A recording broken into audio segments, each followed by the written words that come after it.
In order to unlock the secret to immortality, Koron Mori orders the kidnapping of Yanagi Sakoshida, the girl who has the power of healing. Rekka and his friends rush to the Mori mansion to save her. While Tokiya battles with Koganei and his golden halberd Koganunki, Rekka, using his power of fire, defeats the plants. Tumuloy silang lahat sa itaas, subalit hindi nila alam na ang pinakamatindi nilang kalaban ang nakaabang sa kanilang daraanan.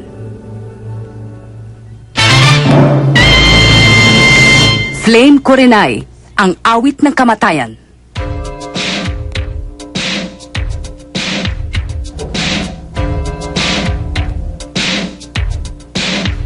Rekka, aalis ka sa palasyong ito na isa ng bangkay. Tanggapin mo ito! Flame power!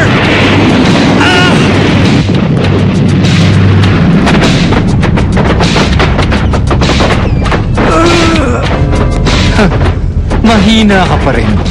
Tumigil ka! Hindi ako patatalo sa isang katulad mo! Ngayon, tingnan natin ang lakas mo! Yeah!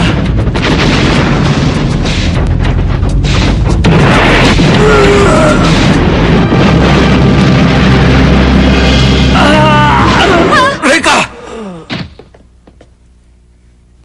Nararamdaman ko pa rin ang aking galing. Huwag ka magbuhat ng sarili mong bangko! Mabuti pa! Tapusin na natin yan! Tatlo tayo laban sa kanya. Hindi mananalo yan. Kawawa ka naman. Hindi ko inaasahan na ang kanyang kapangyarihan ay magiging kasing lakas ng sa akin.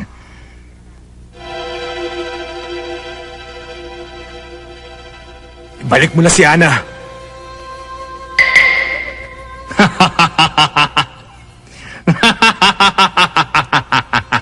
Ano kayang nakakatawa? Pag ako nainis, tatanggalin ko na yung maskarang yan. Tumigil ka. Ikaw ang makinig sa akin ngayon. Naalala mo pa ba kung saan mo nakuha ang sugat mo? Sa iyong pisngi. Matagal na panahon na rin na mangyari yan. Ano bang pinagsasabi ng matagal na panahon na? Unti-unti, pinapakita na niya sa amin ang tunay niyang katauhan. Rekka, hindi tayo bahagi ng kasalukuyang panahon. Kung naalala mo pa, ako ang may gawa ng sugat mong yan. Nabuhay tayong dalawa. Noong sinaunang kapanahon ng maraming siglo na ang nakakaraan. Na mga panahong yon, bahagi tayo ng isang pangkat na kung tawagin ay angkan ng mga Hokage ninja. Hindi ko alam kung anong sinasabi mo. Wala rin akong pakialam kahit anong sigot sa angkan ako nabibilang. Ang pinakamahalaga lang ngayon ay mabawi ko ang aking prinsesa! Ah! Rekka, hindi mo ba alam na nag-aaksaya ka lang ng iyong lakas? Ang kapangyarihan mo ay katumbas lang ng aking pinakamahinang lakas. Ngayon, magiging abo ka na!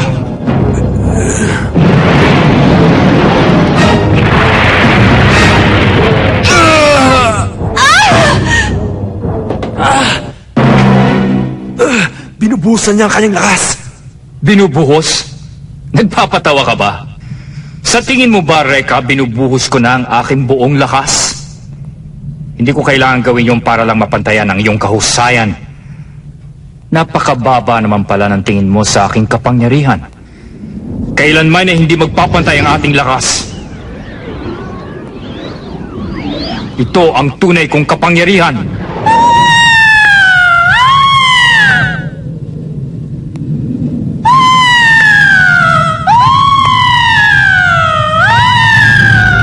Siya si Kurenai.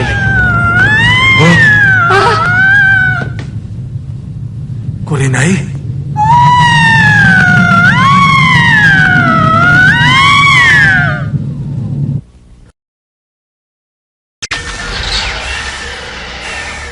Tingnan nyo, ang mga makina. May nagpapakawala ng pambihirang lakas sa loob ng palasyo. Ano bang pinagagagawa ni Master Kurei? Hindi ba niya alam na baka madisgrasya tayong lahat dito?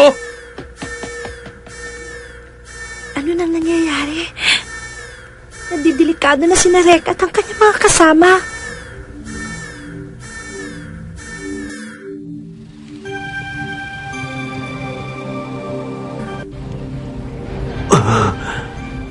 Nakakakilabot. Pero ang ganda. Ang kanyang apoy. Merong buhay. Ang tunay na kapangyarihan ng isang Hokage ninja ay hindi nakasalalay sa kanyang kakayahang makalikha ng apoy.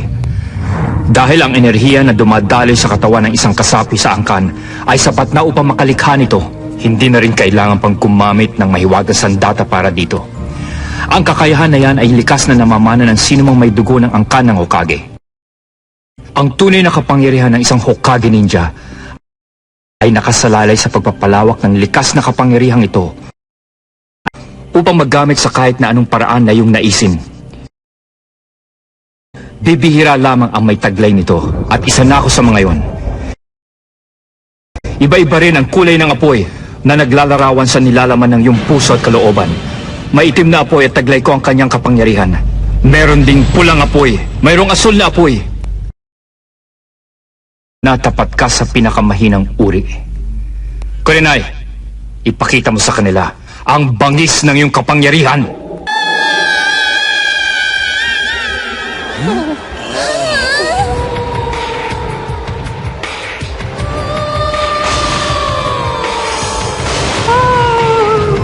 Alisto kayo!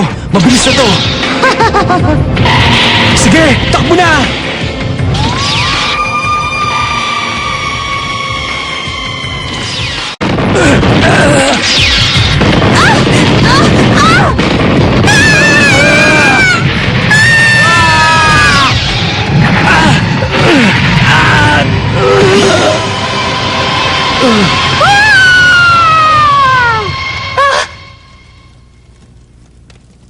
Tagilid tayo. Hindi bata sa labanan. Lagot ka sa akin. Antayin mo ako makahanap ng tubig, kundi tapos ka! Kuya, anong mangyayari sa atin ngayon? Mamamatay na tayo! Makikita mo. Parang laruan lang ng bata ang kapangyarihan mo kung ikukumpara sa akin.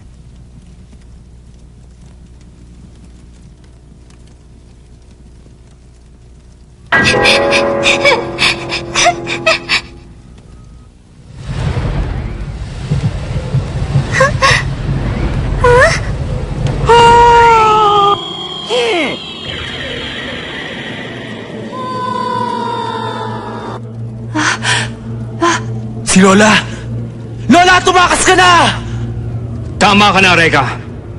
Hindi sa lahat ng pagkakataon ay kaya mong iligtas ang iyong mga kaibigan.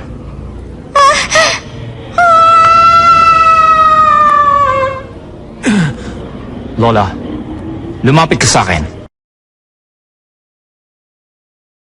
Masala ka. Kailangan pagbayaran mo yan ng iyong buhay. Sa ngayon ay wala ka ng silbi para sa akin. Lola!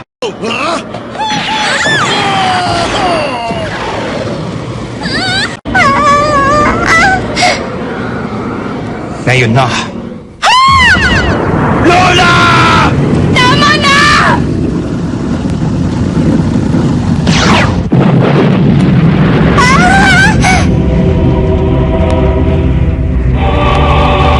Reka!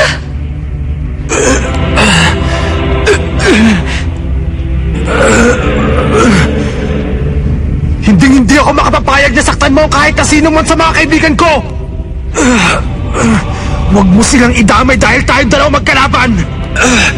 Tuwag kang talaga! Pati bata pinapatulan mo na ngayon! Alam mong hindi mo ako matatalo! Mas malakas ako kesa sa'yo dahil may mga kaibigan ako nagbibigay ng suporta sa akin! Ibahin mo ako, Kurei! Kahit buhay ko pa maging kapalit, gagawin ko mailigtas ko lamang sila! At kapag nangyari yon, isasama kita sa hukay para hindi ka na makapaminsala pa!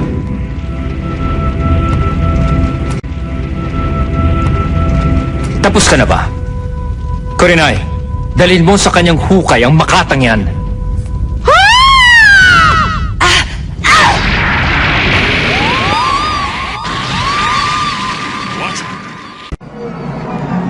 Tagapamahala ng Fujin. Ako si Aira. Isa sa mga kaibigan ni Reka.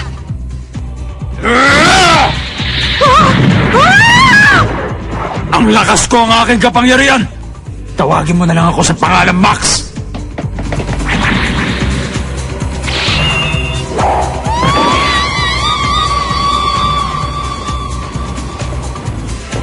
Dylan, Napadaan lang ako eh. At napansin ko na nangangailangan kayo ng tulong. Kaya nandito ako. Humihina na siya.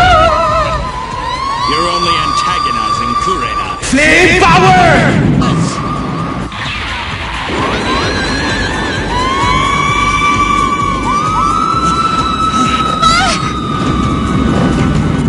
Tawagin mo na lang ako Flame Master. Ako si Reka Hanabishi. Laban na!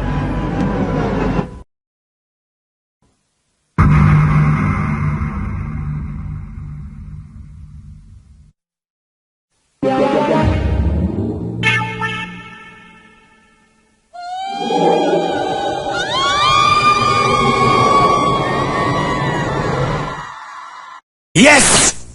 Nagawa natin, Reka!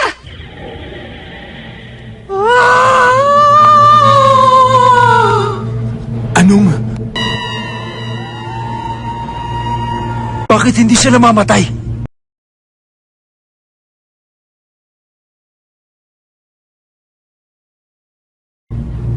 Hindi niyo mapapatay si Kurenai. Maaari ko siyang likain ng paulit-ulit. asar na talaga ako sa'yo! Makikita mo! Aray! Sandali lang, Reka. Alam mo ba kung anong ginawa mo? Pinahiya mo ako sa mga tao! Sa kalagayan mo ngayon, hindi mo matatalo si Kurenai. Dahil mas malakas ang kanyang kapangyarihan kaysa sa'yo. Kailangan nating umisip ng paraan para matalo sila. Eh, paano na nga? Hindi mo ba natatandaan? Ang sinabi sa atin ni Emma noon, kailangan nating magbuklod. Para matalo natin ang kalaban. Ibig mo sabihin, apat tayo laban sa isa? Kailangan magsama-sama ang ating mga lakas. Dahil kung hindi, baka hindi mo na mailigtas ang mahal mong prinsesa. Maliwanag na ba ang lahat, Reka?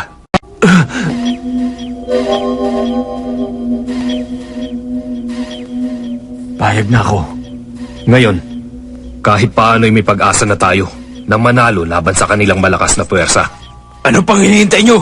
Tapusin na natin ang alalay ni Kurei! Atakihin natin ng sabay-sabay si Kurenai! Hindi si Kurenai ang dapat nating tapusin, kung hindi si Kurei. Tayo na!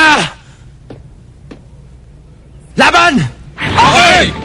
Na naman, wala talagang kadala-dala. Sa bagay para lamang akong naglalaro nito. Kurenai, sugurin mo ang pinakamalakas sa kanilang apat. Ngayon din! Kung ganun, si Reka pala ang pinakamalakas sa kanilang apat. Naririndi na ang tenga ko sa'yo, ha?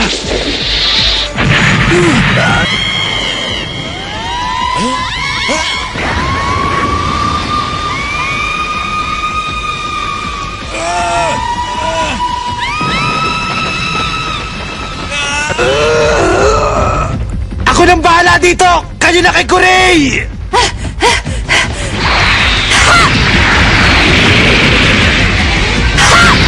Ikaw pala ang gumagamit ng kapangyarihan ng hangin.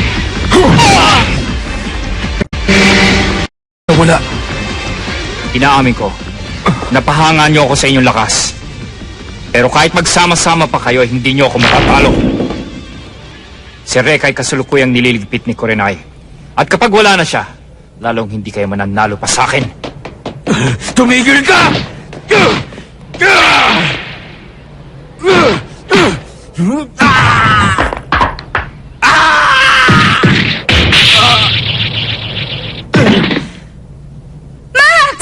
Tapos na ang isa.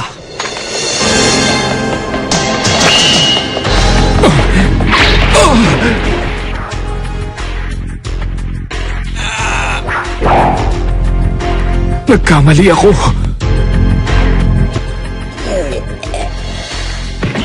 Ikalawa. Si Dylan.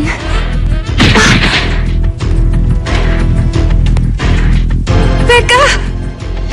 Habang nababawasan kayo ay nababawasan din ang inyong pag-asa. Wala kayong laban sa akin.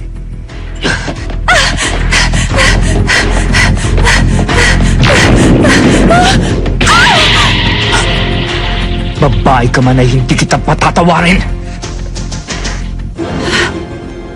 Ate Emma! Takas na! At yan ay ikaapat. Natalo na kayo ni Kurenai pero hindi pa rin kayo nagtanda. At paano nyo naman naisip na mananalo kayo sa akin? Gayong mas malakas ako ng di hamak kay Kurenai. Akala ko pa na may maaaliw ako ng gusto sa pakikipaglaban sa inyo. Na hindi man lang kayo umabot sa inaasahan kong palabas na ibibigay nyo. Ikaw na ang tumapos sa taksil na batang yan. Pagkatapos bumalik ka na, sa iyong pinanggalingan, meron pa akong asikasuhin. Hoy, duwag! Sandali lang. Hindi pa tapos ang laban na to. Magbabayad ka. Umanda ka ngayon. Imposible yan. Ni hindi man lang nasunog ni Kurenai ang kahit na anong bahagi ng kanyang katawan. Hindi kayang kainin ng apoy ang isa pang apoy. Sino yan? Kung sa iyong palagayan mas malakas ang iyong kapangyarihan kay Reka, ay mabuti pa'y mag-isip-isip ka muna. Ang boses na yun. Oo, ako nga't wala ng iba. Kanina ko pa pinanonood ang laban na ito. Napansin kong mas yumabang ka pa. Andyan ka pala. Magandang araw sa'yo, Kore. Kakihoshi. Naku naman, Emma. Ngayon ka pa nagpakita, matatalo na kami. Tamang hinala ko na lumakas pa si Kore.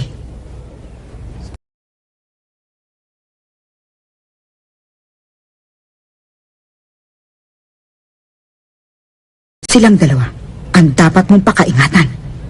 Mahirap talunin. Hindi pa rin ako natatakot harapin sila. Sandali lang.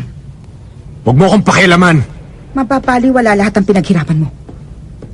Kung pipilitin mo makipaglaban ngayon sa kanila, isasakripisyo mo pa rin bang buhay mo kahit na alam mong wala ng pag-asa?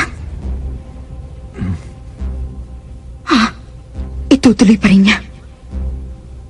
Emma, ikaw nang bahala sa kanilang lahat. Lalo na sa aking prinsesa. Ngayon, ituloy na natin ang laban! Katulad siya. Katulad siya ng kanyang ama. Lumalaban pa rin kahit wala ng pag-asa.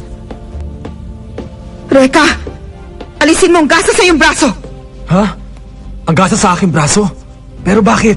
Para pakawala ng kapangyarihan mo. Pakawalan? Ang gasa na yan o armband ang nagkukulong sa iyong kaloob-loobang kapangyarihan. Napakalakas na kapangyarihan. Isang hindi ka panipaniwalang uri ng kapangyarihan. Ito ay lubhang mapanganib para sa'yo at kung hindi ka mag-iingat, maaari kang tupukin ang sarili mong apoy. Subalit hindi ko pwedeng ipagkaitan tunay mong lakas. Ikaw lamang ang makapagpapatunay ng iyong kapangyarihan. Ngayon pa lang ay pinaalahanan na kita, Reka. Ihanda mo ang iyong sarili.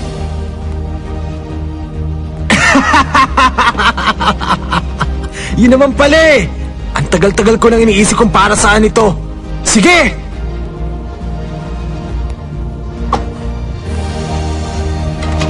Reka, sabihin mo nga, saan mo ba napulot yan?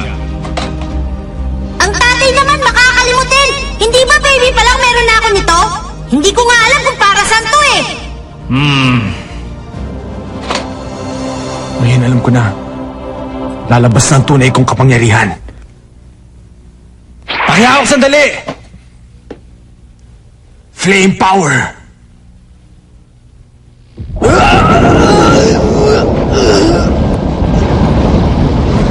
Ibang klase kapangyarihan!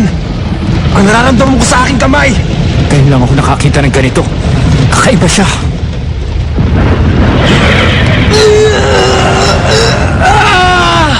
Pakiusap, huwag mo pong pababayaan si Reka.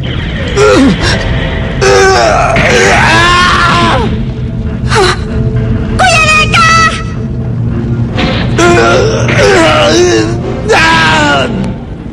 Reka!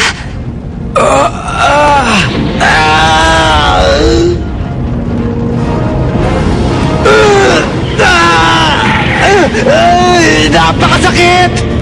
Dumating na ang pinagmulan ng kapangyarihan ni Reka.